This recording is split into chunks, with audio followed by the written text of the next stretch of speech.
श्री स्वामी समर्थ. जय जय स्वामी समर्थ. अवधूत चिंतन श्री गुरुदेव दत्त. तुमचं सर्वांचं स्वामी समर्थ या चॅनलमध्ये अगदी मनापासून स्वागत.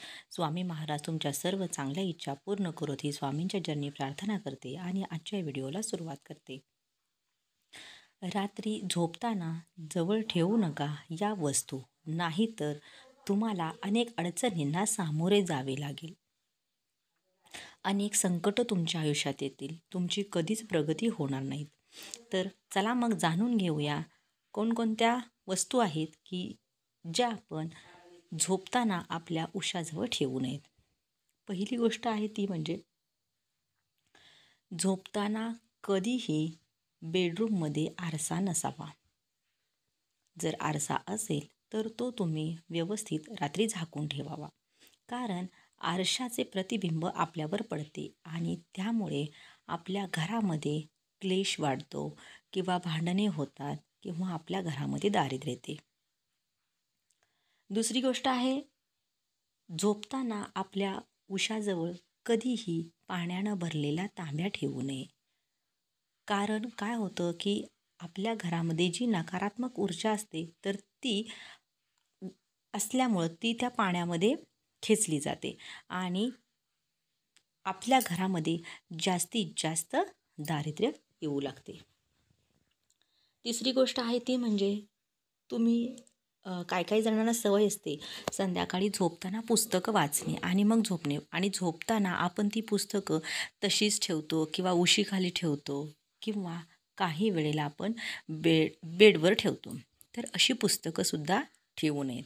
कारण पुस्तकं म्हणजे सरस्वती आणि सरस्वतीचा अपमान होतो, आणि जेव्हा आपण सरस्वती उशीखाली ठेवतो तर तेव्हा तिचा अपमान होतो. आणि म्हणून अशी पुस्तकंसुद्धा तुम्ही बेडवर ठेवू नका. तुमची पुस्तकं वाचून झाली की ती तुम्ही योग्य त्या ठिकाणी ठेवा. पुढची गोष्ट आहे ती म्हणजे तुम्ही संध्याकाळी जेव्हा झोपता तर तेव्हा आजकाल हे विज्ञानाचं युग आहे आणि या काळामध्ये प्रत्येकाकडं इलेक्ट्रॉनिक वॉच असेल किंवा मोबाईल असेल किंवा इतर काही गोष्टी असतील आणि त्या आपण झोपताना जवळ ठेवतो. तर अशा गोष्टीसुद्धा आपण जवळ ठेवायच्या नाहीत. या कटाक्षानं बाजूला ठेवायच्या आहेत. कारण या वस्तूतून येणारी जी कंपन आहे तर त्यांचा आपल्या शरीरावर विपरीत परिणाम होतो. आणि म्हणून अशा गोष्टी किमान आपल्यापासून कमीत कमी 25 ते 30 सेंटीमीटर दूर असायला पाहिजेत. पुढची गोष्ट म्हणजे जेव्हा आपण झोपतो, काही वेळेला आपण संध्याकाळी दूध पिऊन झोपतो आणि तशीच भांडी खरकटी आपल्या बेडवर ठेवतो. पण अशी खरकटी भांडी आपल्या उशाजवळ ठेवणं म्हणजे सुद्धा आरोग्याला आमंत्रण देण्यासारखं आहे. तसंच रात्री खरकटी भांडी ठेवणं म्हणजे लक्ष्मी मातेचा अपमान आहे. आणि अशी खरकटी भांडी ठेवल्यामुळं लक्ष्मी माता आपल्यावर नाराज होते, घरामध्ये दुःख दारिद्र्य येतं, लक्ष्मी आपल्या घरातून निघून जाते. आणि म्हणून हे सुद्धा कटाक्षांना आपण टाळलं पाहिजे. पुढची गोष्ट आहे ती म्हणजे तुम्ही जेव्हा झोपणार आहात तर तेव्हा झोपताना बेडरूममध्ये झाडू कधीही ठेवू नये. नेहमी तर झाडू हा आडवाच ठेवावा. तो कधीही उभा ठेवू नये. कारण जेव्हा आपण उभा ठेवतो याचा अर्थ असा होतो की लक्ष्मी माता उभी आहे, त्यामुळे ती आपल्या घरामध्ये स्थिर राहत नाही. आणि म्हणून घरामध्ये झाडू हा कधीही उभा ठेवू नये, तो नेहमी आडवा ठेवावा. तसेच बेडरूममध्ये तो कधीही ठेवू नये. पुढची गोष्ट आहे ती म्हणजे आपण झोपताना आपल्या उशीखाली कधीही आपले पैशाचे पाकीट असेल किंवा इतर काही असेल, पैसे असतील तर ते ठेवू नये. कारण असं केल्याने सुद्धा लक्ष्मी माता आपल्यावर नाराज होते आणि आपल्या घरामध्ये कधीही बरकत येत नाही. आपल्या घरामध्ये लक्ष्मी स्थिर होत नाही. आपल्या घरामध्ये अनेक संकट येतात किंवा धनहानी आपली होऊ शकते.